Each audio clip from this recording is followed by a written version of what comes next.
So this week's question is about student excuses. And this one was, Professor Wolters, what's the most depressing excuse a student gave you for missing class?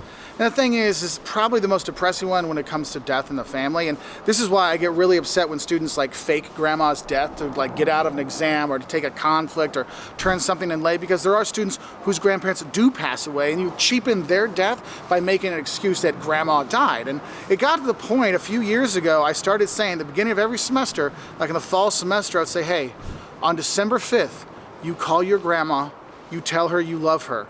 Because December 6th is when all the grandmas die in my college. And it was because it really became like December 6th was shockingly the day of the final or the day of the last exam.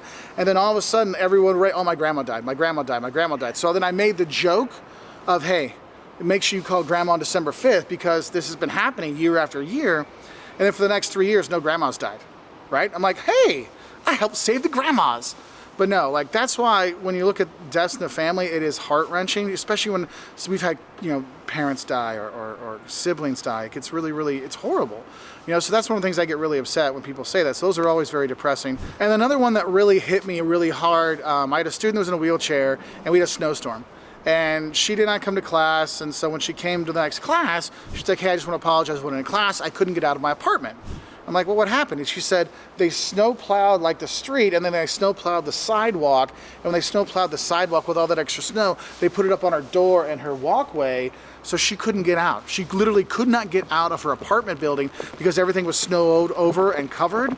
So that was one of the more depressing times. Luckily, she was okay. She had stuff, friends helped her out, but it was just like, damn, that totally sucks.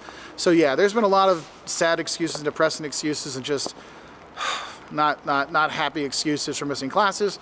So that's one of those things there. So yeah, not one of the happier videos, but a truthful video to tell you some of the things that have been some of the most depressing excuses for missing class. So I hope you have a good day. I hope you have a happier next YouTube video if you're watching this. Bye from London.